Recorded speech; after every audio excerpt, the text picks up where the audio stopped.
আর আল্লাহ পাক অনেক কিছু মাফ করে দেন, কিছু কিছু বিষয় আল্লাহ পাক মোটেই পছন্দ করেন। তার মধ্যে একটা হচ্ছে অহংকার, তার মধ্যে একটা হচ্ছে শিরক, তার মধ্যে একটা হচ্ছে অন্যের হক নষ্ট করা, তার মধ্যে একটা হচ্ছে আদম সন্তানকে হত্যা করা, তার মধ্যে একটা হচ্ছে বৃদ্ধ বয়সে ব্যভিচার করা, তার মধ্যে একটা হচ্ছে মুরতাদ হয়ে যাওয়া। ওই যে খ্রিস্টান হয়ে যাচ্ছেন না, খালি মরেন তারপর বুঝবেন, খালি মালাকুল মউত আসুক তারপর বুঝবেন।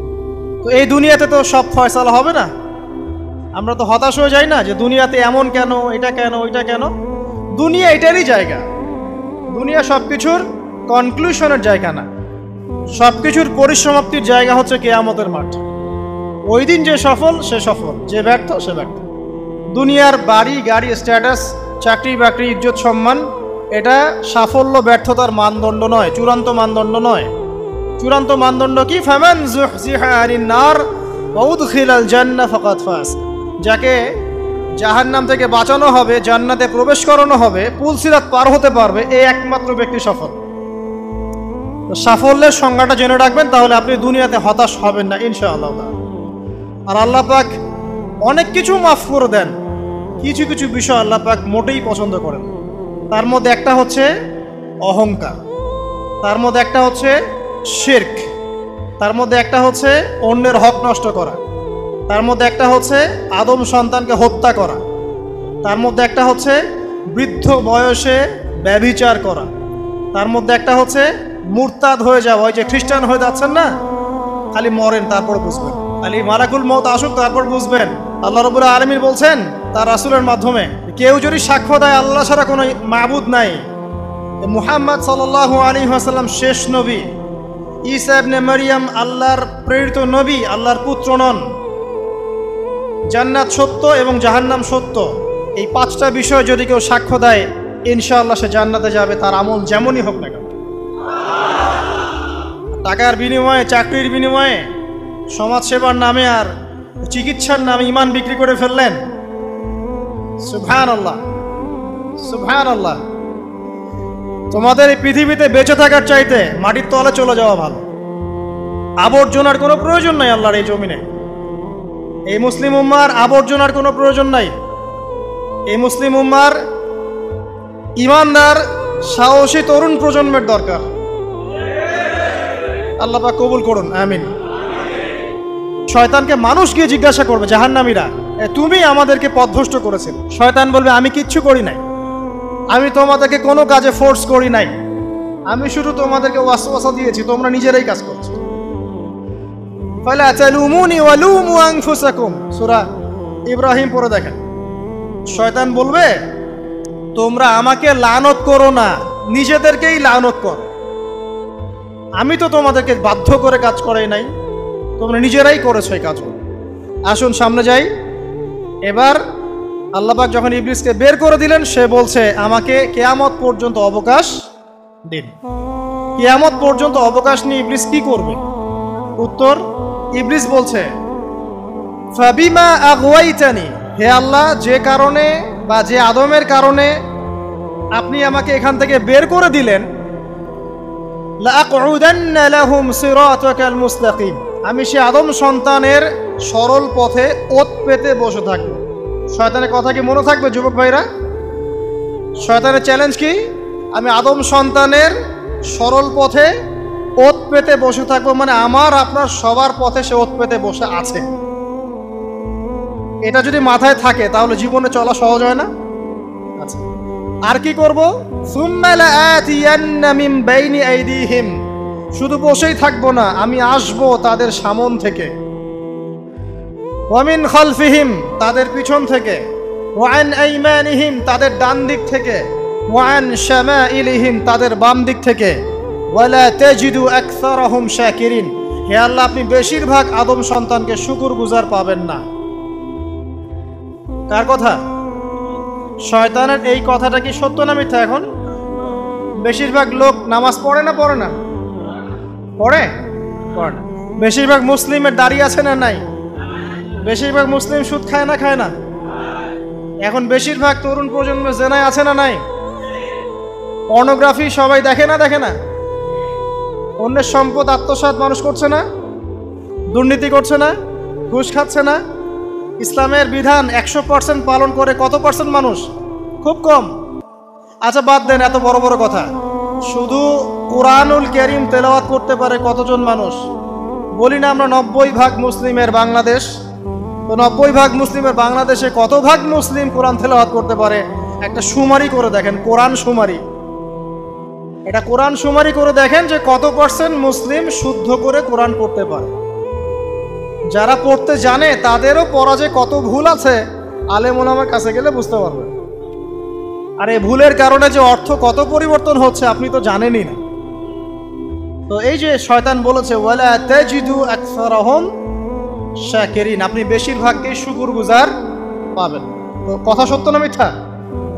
দেখেন ও কিন্তু তার মিশনের মধ্যে ঠিকই আছে, কথা যে সত্য তার প্রমাণ সহিহ বুখারীর একটা হাদিস যেটা 4 বার এসেছে বুখারীর মধ্যে, যে আদম আলাইহিস সালামকে ডাকা হবে কিয়ামতের মাঠে, ডেকে বলা হবে তোমার সন্তানদের মধ্য থেকে জাহান্নামীদেরকে আলাদা করে দাও।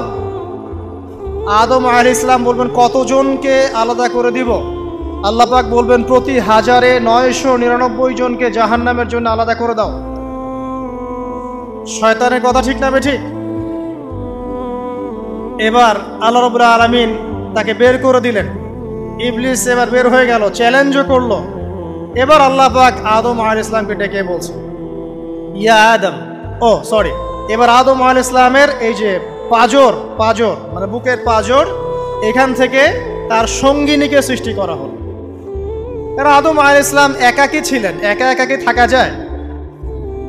একা থাকতে কষ্ট হয় না? একজন জীবন সঙ্গী লাগে না? তো আদম আলাইহিস সালামের এই বাম পাজরের হাড় থেকে হাওয়া আলাইহিস সালামকে সৃষ্টি করা হলো। সৃষ্টি করার পর আরো একটা ঘটনা আছে যে আল্লাহ রাব্বুল আলামিন আদম আলাইহিস সালামের পিঠের যে অংশটুকু আছে এই অংশটুকু থেকে আগামীতে যত আদম সন্তান আসবে সবাইকে ছোট ছোট পিঁপড়ার আকৃতিতে সামনে নিয়ে দেখালেন। সুবহানাল্লাহ, যত আদম সন্তান আসবে আল্লাহ পাক সবাইকে আদমের সামনে দেখালেন এবং বললেন এই যে শুভ্র অংশ যারা, মানে সাদা অংশ যারা, তারা তোমার সন্তানদের মধ্য থেকে সবাই জান্নাতি। আর তোমার এই যে বাম পাশে যেগুলো কালো কালো ছোট ছোট আকৃতি দেখছো এগুলো সব তোমার সন্তানদের মধ্য থেকে জাহান্নামী। আমরা দোয়া করি আমরা তাদের অন্তর্ভুক্ত না হই। এবার আল্লাহ পাক সবাইকে বললেন, সূরা আরাফের মধ্যে আসছে 182 নম্বর আয়াতে মনে হয়, আল্লাহ পাক বলেন আলাস্তু বিরব্বিকুম, হে আদমের সন্তানরা আমি কি তোমার রব নই? আমি কি তোমাদের রব নই? আলাস্তু বিরব্বিকুম, আমি কি তোমাদের রব নই? আলাস্তু বিরব্বিকুম, আমি কি তোমাদের রব নই? আমরা সবাই তখন বলেছিলাম বালা ইয়া রব্বি, অবশ্যই আপনি আমাদের রব। আমরা এখন ভুলে গেছি না? আমরা সবাই এই সাক্ষী দিয়ে আসছি রুহের জগতে। আর রুহের জগৎ বলে একটা জগৎ আছে, অনেক জগৎ আছে। রুহের জগৎ একটা, দুনিয়ার জগৎ একটা, জিন জাতির জগৎ আলাদা, বারজাখ পরকালে যে কবরে রাখার পরে বারজাখের জগৎ একটা, আর দারুল করার যেটা হবে একদম জান্নাত জাহান্নাম ওটা আরেকটা জগৎ। এই যে মহাবিশ্ব যে সম্প্রসারিত হচ্ছে এক এক গ্যালাক্সিতে এক একটা জগৎ না, এরকম বহু জগৎ আছে। রুহের জগতে আমরা এই ওয়াদা আল্লাহর কাছে করে এসেছি, এটাকে আহদে আলাস্তু বলে। কি বলে? আহদে আলাস্তু, মানে আলাস্তু বিরব্বিকুম, আমি কি তোমাদের রব নই? আমরা বলেছিলাম হ্যাঁ আপনি আমাদের রব। একটা মজার কথা আছে এখানে, যখন আদম আলাইহিস সালাম দেখছিলেন তার সন্তানদেরকে সাদা সাদা আকৃতি ছোট ছোট, এর মধ্যে একটা সন্তানকে দেখে, একজন সন্তানকে দেখে তার প্রচন্ড ভালো লেগেছিল এবং তিনি অত্যন্ত সুদর্শন ছিলেন। তাকে দেখে তার প্রচন্ড রকম ভালো লেগেছিল।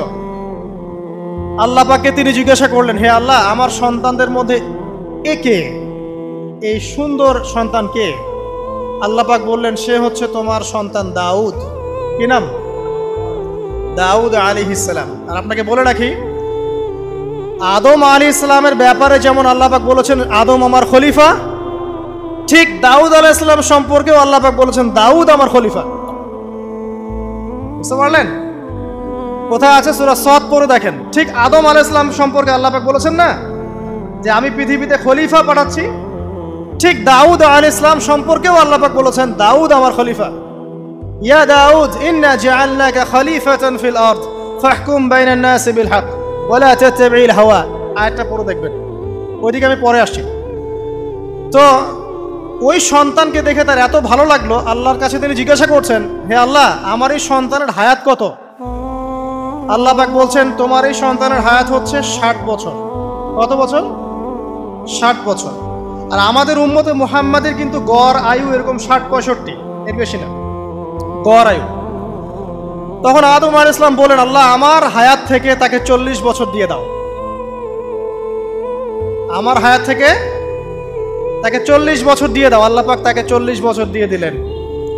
তাই আদম আলাইহিস সালামের 1000 বছর হায়াত হয়ে গেল 960 বছর, আর দাউদ আলাইহিস সালামের 40 বছর হায়াত হয়ে গেল 100 বছর। এখন আসেন এই জায়গায় যে আদম আলাইহিস সালাম এবং দাউদ আলাইহিস সালাম দুইজনকে আল্লাহ পাক কি বলেছেন? খলিফা। খলিফা কে? খলিফা কাকে বলে? এটা একটু শুনে নি ছোট্ট করে। সূরা সাদ পড়বেন, 24 কি 26 নম্বর আয়াত। আল্লাহ পাক বলছেন, ইয়া দাউদ, হে দাউদ, খলিফার কাজ কি এটা শোনেন। হে দাউদ, ইন্না জাআলনাকা খলিফাতান ফিল আরদ, নিশ্চয়ই আমি আল্লাহ তোমাকে পৃথিবীতে খলিফা করেছি। কি করেছি? খলিফা করেছি। তোমার কাজ কি? ফাহকুম বাইনান নাসি বিল হক, মানুষের মাঝে আল্লাহর বিধান দ্বারা হকের মানদণ্ডে বিচার ফয়সালা করবে। আর আল্লাহর খলিফার দায়িত্ব কি? আল্লাহর বিধান দ্বারা বিচার ফয়সালা করা। ওয়ালা তাত্তাবিল হাওয়া, তুমি নিজের প্রবৃত্তির অনুসরণ করবে না। ফায়ুদিল্লাকা আন সাবিলিল্লাহ, তাহলে তোমাকে এটা সরল পথ থেকে বিচ্যুত করে দেবে। ইন্নাল্লাযীনা ইউদিল্লুনা আন সাবিলিল্লাহ, নিশ্চয় যারা আল্লাহর পথ থেকে বিচ্যুত হয়ে যায়, লাহুম আযাবুন শাদীদ, তাদের জন্য কঠিন শাস্তি আছে। বিমা নাসু ইয়াউমাল হিসাব, এই কারণে যে তারা হিসাবের দিনটা ভুলে গেছে। এই আয়াত থেকে খলিফার ফাংশন বুঝতে পারলেন? খলিফার ফাংশন কি? আপনি যা ইচ্ছা তাই ফয়সালা করবেন, নিজের মন গড়া যা ইচ্ছা রচনা করবেন। ফাহকুম বাইনান নাসি বিল হক, মানুষের মধ্যে হকের মানদণ্ডে বিচার ফয়সালা করো। হকটা কি জিনিস? আমার দর্শন হক, আমার ফিলোসফি হক, আমার যুক্তি, আমার বিজ্ঞান, এগুলোই হকের মানদণ্ড। হকের মানদণ্ড কি? কোথায় উত্তর আছে? কোরআনেই উত্তর আছে। কোন সূরা? সূরা কাহফ। কত নম্বর আয়াত? আয়াত নাম্বার 29। আল্লাহ পাক বলছেন, ওয়াকুলিল হাক্কু মির রাব্বিকুম, হক সেটাই যা তোমার রবের পক্ষ থেকে নাজিল। কথা কি ক্লিয়ার? হক কি জিনিস? যা তোমার রবের পক্ষ থেকে নাজিল হয়। ফামান শাআ ফালইউমিন, যার ইচ্ছা হয় সে স্বীকার করুক। ওয়ামান শাআ ফালইয়াকফুর, যার ইচ্ছা হয় সে অস্বীকার করুক। ইন্না আ'তাদনা লিযালিমিনা নারান, অস্বীকারী জালেমদের জন্য আমি আগুন প্রস্তুত করে রেখেছি। তো এখানে আপনি হকের সংজ্ঞা পেলেন, এবং হকের মানদণ্ডে বিচার ফয়সালা করলে পরে খলিফা হয়। যদি আল্লাহ পাকের হকের মানদণ্ডে কেউ ফয়সালা না করে, সে আল্লাহর খলিফা নয়, সে শয়তানের খলিফা। কথা কি ক্লিয়ার? আচ্ছা, এখন যদি আপনি বাধ্য হন কোনো ক্ষেত্রে, সেটা আলাদা বিষয়। বাধ্য হয়েছেন সেটা আলাদা বিষয়, কিন্তু আকীদা স্পষ্ট থাকতে হবে যে আল্লাহ রাব্বুল আলামিনের বিধান চূড়ান্ত, এর উপর কোনো বিধান নাই। এখন আপনি আদম এবং দাউদ আলাইহিস সালামের মধ্যে একটা সম্পর্ক বুঝতে পারলেন। এবার আল্লাহ পাক আদম আলাইহিস সালামকে ডাকলেন, ডেকে বলছেন, আদম এবং হাওয়া, তোমরা দুজন উসকুন আনতা ওয়া যাওজুকাল জান্নাহ, এবার তুমি আর তোমার স্ত্রী হাওয়া তোমরা জান্নাতে থাকো। ফাকুলা মিনহা রাগাদান হাইথু শি'তুমা, জান্নাতের যেখান থেকে ইচ্ছা তোমরা ফল খাও বা যা ইচ্ছা তাই করো, সবকিছু উন্মুক্ত তোমাদের জন্য জান্নাতে। একটা বিষয়, ওয়ালা তাকরাবা হাদিহিশ শাজারা, এই যে গাছটা দেখছো, এই গাছের কাছেও যাবে না। এখানে শব্দ এমন না যে গাছের ফল খাবে না, শব্দ হচ্ছে এমন গাছের কাছেও যাবে না। যেমন ওয়ালা তাকরাবু জিনা, জিনা করবে না আল্লাহ পাক বলেননি, বলেছেন জিনার কাছেও যাবে না। ওয়ালা তাকরাবু মাল আল ইয়াতিম, ইয়াতিমের মাল খাবে না আল্লাহ পাক বলেন নাই। আল্লাহ বলছেন ইয়াতিমের মালের কাছেও যেও না। আমি কি বুঝাতে পারছি? এই গাছের কাছেও যেও না। এবার জান্নাতে তারা থাকতে লাগলেন। এবার ইবলিস তো আর হাল ছেড়ে দেয় নাই। সে কি বলেছিল? ডান বাম সামন পিছন সব দিক থেকে আসবে। সে এসে ওয়াসওয়াসা দেয়। কি ওয়াসওয়াসা দেয়? হে আদম হাল আদুল্লুকা, আমি কি তোমাকে বলে দিব আলা শাজারাতিল খুলদ ওয়া মুলকিন লা ইয়াবলা, হে আদম আমি কি তোমাকে বলে দিব এমন একটা গাছের কথা যেই গাছের ফল খেলে পরে তুমি চিরস্থায়ী জীবন লাভ করবে, কোনোদিন মারা যাবে না। এই চিরস্থায়িত্বের টোপ দিচ্ছে কে? এই চিরস্থায়ী ক্ষমতার টোপে মানুষ পথ হারাচ্ছে না পৃথিবীতে। ওয়া মুলকিন লা ইয়াবলা, এমন রাজত্ব পাবে যেই রাজত্ব কখনো ক্ষয় হবে না। চিরস্থায়িত্বের টোপ, রাজত্বের টোপ, এই দুটোই হচ্ছে পৃথিবীতে মানুষকে পথভ্রষ্ট করার শয়তানের অস্ত্র।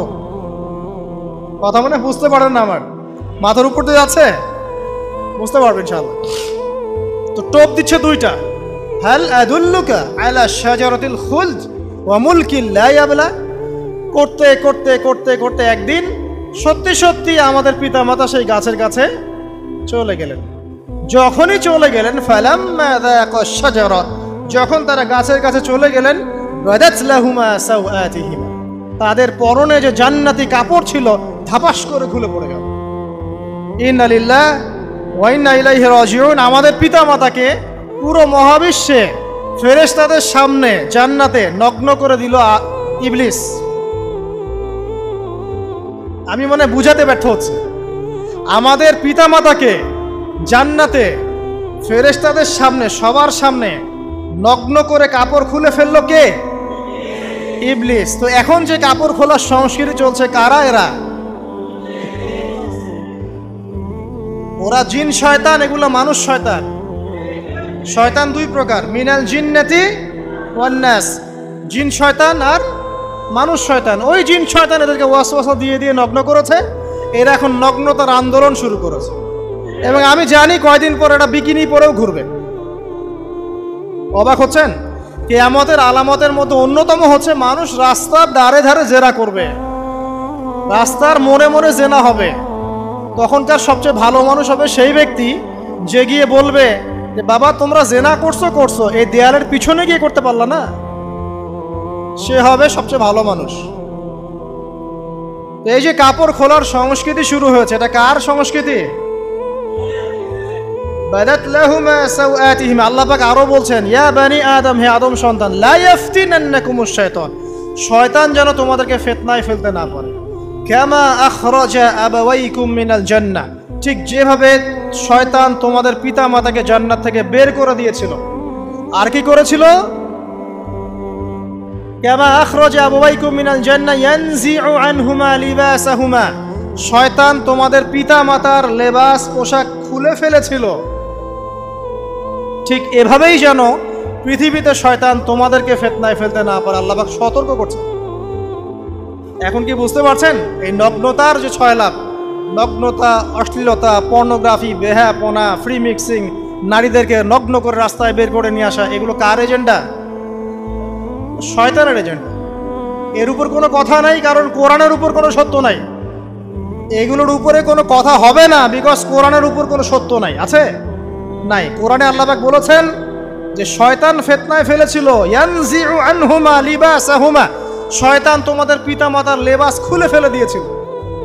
ওয়া তাফিকা ইয়াখতিফানি আলাইহিমা মিন ওয়ারাকিল জান্নাহ, তখন আমাদের পিতামাতা জান্নাতের গাছের যে এই যে পাতাগুলো আছে এগুলো ছিঁড়ে ছিঁড়ে লজ্জাস্থান ঢাকতে লাগলেন। ইন্না লিল্লাহ। আমাদের পিতামাতার কি দুর্দশা হয়েছিল, আমাদের পিতামাতার কি দুর্দশা, কি লজ্জা হয়েছিল তখন। চিন্তা করে দেখেন, শয়তান কাপড় খুলে ফেলে দিয়েছে। আর আমাদের পিতামাতা, আমাদের মা, আমাদের বাবা জান্নাতের এই যে পাতাগুলো ছিঁড়ে ছিঁড়ে গায়ের লজ্জাস্থান ঢাকা শুরু করেছেন। কি পরিমাণ লজ্জা চিন্তা করেন। আপনাকে যদি এখানে কেউ নগ্ন করে ফেলে এবং আপনি যদি না চান বিষয়টা, সবাই জোর করে আপনার কাপড় খুলে ফেলে, আপনার কেমন লাগবে? কেমন লাগবে? এই ঘটনা ঘটেছে মহাবিশ্বে, শয়তান ঘটিয়েছে। এরপর আল্লাহ পাক ডাকলেন, ডেকে বলছেন, ইয়া আদম, হে আদম, আলাম আনহাকুমা আন তিলকুমা শাজারা, হে আদম আমি কি তোমাদেরকে দুজনকে নিষেধ করি নাই যে গাছের কাছে যাবে না? আমি কি তোমাদের দুইজনকে নিষেধ করি নাই যে তোমরা গাছের কাছে যাবে না? তখন আদম আলাইহিস সালাম বুঝতে পারলেন যে তারা একটা বড় ভুল করে ফেলেছে। তারপর আল্লাহ রাব্বুল আলামিন দয়া পরবশ হয়ে আদম এবং হাওয়া আলাইহিস সালামকে কালিমা শিক্ষা দিলেন, তওবার কালিমা, যেই কালিমা দিয়ে তারা তওবা করতে পারেন। সেই কালিমা হচ্ছে রব্বানা যালামনা আনফুসানা ওয়া ইল্লাম তাগফির লানা ওয়া তারহামনা লানাকুনান্না মিনাল খাসিরিন। এই দোয়া শিখে নিয়ে আদম এবং হাওয়া আলাইহিস সালাম তওবা করলেন। আল্লাহ পাক তাদের তওবা কবুল করে মাফ করে দিলেন। কিন্তু জান্নাতে আর থাকা হলো না। আল্লাহ পাক বলেন কুল নাহবিতু মিনহা জামিআ, এবার তোমরা সবাই মিলে এখন পৃথিবীতে নেমে যাও। আল্লাহ মাফ করে দিলেন, কিন্তু তোমরা এখন পৃথিবীতে নেমে যাও, জান্নাতে আর থাকা হবে না। খেয়াল করে দেখেন, ইবলিসও আল্লাহর আদেশ মানে নাই। আল্লাহ বলেছেন সেজদা করো, ইবলিস কিন্তু করে নাই। আবার আমাদের পিতা আদম আলাইহিস সালামকে আল্লাহ পাক বলেছেন গাছের কাছে যেও না, তারা চলে গেছেন। দুটোই কি অবাধ্যতা নয়? তাহলে ইবলিসকে চিরস্থায়ী জাহান্নামী করা হলো, আদম সন্তানকে কেন করা হলো না? উত্তর, আদম সন্তান আদম আলাইহিস সালাম তওবা করে ফিরে এসেছে, ইবলিস আসে নাই। তাই আমাদের দ্বারা পদে পদে ভুল হবেই, তওবা করে ফিরে আসলেই গুনাহ মাফ ইনশাআল্লাহ। আর যদি ইবলিসের মতো গুনার উপর গুনাহ করতেই থাকেন আর বলেন যে আমি ঠিক কাজ করছি, তাহলে ইনশাআল্লাহ ওই যে জাহান্নাম অপেক্ষা করছে। ইবলিসকে আল্লাহ পাক বললেন যে তুমি এবং তোমার অনুসারী যারাই থাকবে সবাইকে দিয়ে লাআমলাআন্না জাহান্নামা মিনকুম আজমাইন, তোমাদের সবাইকে দিয়ে আমি জাহান্নাম পরিপূর্ণ করব। নাউযুবিল্লাহ। এবার সবাই পৃথিবীতে নেমে আসলো। পৃথিবীতে এসেই কি আল্লাহ পাক ছেড়ে দিলেন? না। আল্লাহ রাব্বুল আলামিন বলছেন কুল নাহবিতু মিনহা জামিআ, তোমরা পৃথিবীতে নেমে যাও। ফাইম্মা ইয়াতিয়ান্নাকুম মিন্নি হুদান, দুনিয়াতে যাচ্ছ যাও, তবে মনে রেখো যে আমার পক্ষ থেকে তোমাদের কাছে হেদায়েতের বাণী আসবে। আমার পক্ষ থেকে তোমাদের কাছে হেদায়েতের বাণী আসবে। ফামান তাবিআ হুদায়া ফালা খাউফুন আলাইহিম ওয়ালা হুম ইয়াহজানুন, যারা আমার হেদায়েতের বাণীগুলো মেনে চলবে তাদের কোনো ভয় নাই, কোনো দুশ্চিন্তাও নাই।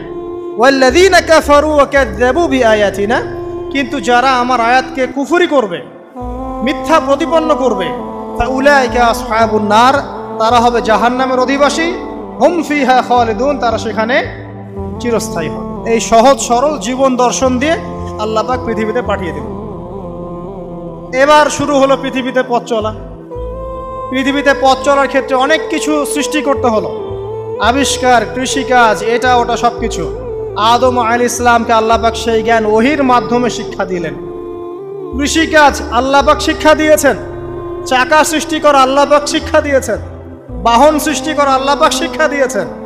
যত রকম জ্ঞান আছে সমস্ত জ্ঞান এসেছে নবীদের পক্ষ থেকে। সবকিছু জ্ঞানের মূল ভিত্তি এসেছে নবীদের কাছ থেকে, আল্লাহর ওহীর কাছ থেকে। যত সভ্যতা দেখছেন বড় বড়, সমস্ত সভ্যতা শুরু হয়েছে নবী দ্বারা, এবং সভ্যতা শেষও হবে একজন নবী দ্বারা। তার নাম কি? ঈসা ইবনে মারইয়াম। আদম আলাইহিস সালাম আল্লাহর দেয়া শিক্ষায় শিক্ষিত হয়ে দুনিয়াতে চলতে লাগলেন এবং তওবা ইস্তেগফার করতে লাগলেন, কাঁদতে লাগলেন। দীর্ঘকাল তারা ক্রন্দন করেছেন। কি কারণে? ওই যে একটা ভুল তারা করে ফেলেছে।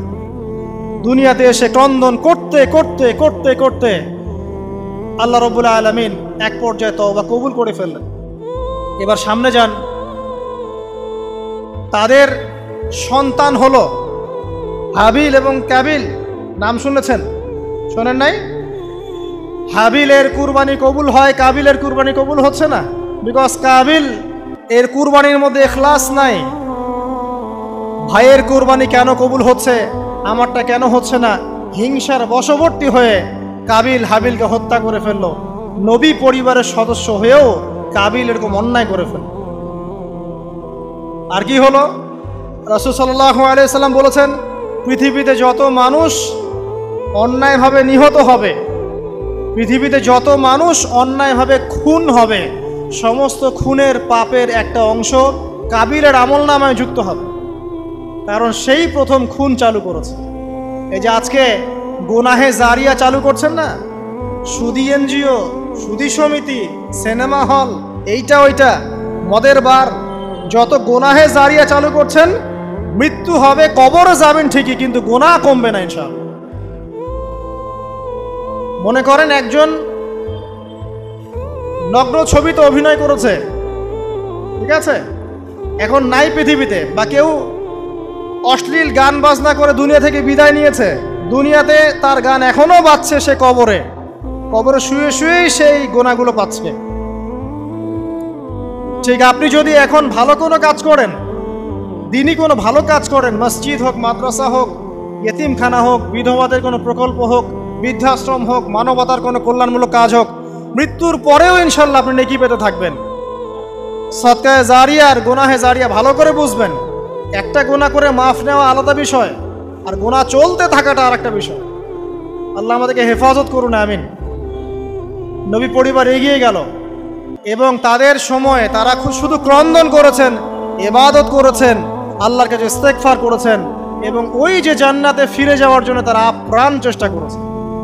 এক পর্যায়ে আদম আলাইহিস সালামের বয়স যখন 960 বছর হলো, আল্লাহ রাব্বুল আলামিন তাকে ওফাত দিলেন, তার ইন্তেকাল হয়ে গেল। ইন্না লিল্লাহি ওয়া ইন্না ইলাইহি রাজিউন। এরপরেও নবী পরিবার চলতে লাগলো, চলতে চলতে পরবর্তীতে আসলেন নূহ আলাইহিস সালাম, তারপরে ইব্রাহিম, আদ জাতি, তারপর সামুদ, তারপরে শুআয়ব, কওমে মাদিয়ান, মূসা, দাউদ, সুলাইমান, ইসহাক, ইয়াকুব। নবী পরিবার চলতেই লাগলো। এক পর্যায়ে ঈসা আলাইহিস সালামের পরে মুহাম্মদ সাল্লাল্লাহু আলাইহি ওয়াসাল্লামের মধ্য দিয়ে নবীদের সিলসিলা আল্লাহ পাক শেষ করে দিলেন। এভাবেই সভ্যতা এগিয়ে গেছে, এভাবেই আমাদের পিতামাতার হাত ধরে জ্ঞান পৃথিবীতে এসেছে। এবং ওই যে শয়তানের মিথ্যা প্রলোভন, প্রতারণা, এর ফলশ্রুতিতে ওই যে আমাদের পিতামাতার গা থেকে কাপড় খুলে পড়লো, আল্লাহ পাক রাগান্বিত হয়ে সবাইকে দুনিয়াতে নামিয়ে দিলেন, ইবলিসকে চিরস্থায়ী জাহান্নামী ঘোষণা করলেন। কিন্তু আমাদের পিতামাতার ক্রন্দন, তওবা, ইস্তেগফার আমলের বদৌলতে, আল্লাহর রহমতে আল্লাহ পাক পিতামাতাকে মাফ করে দিলেন, আলহামদুলিল্লাহ।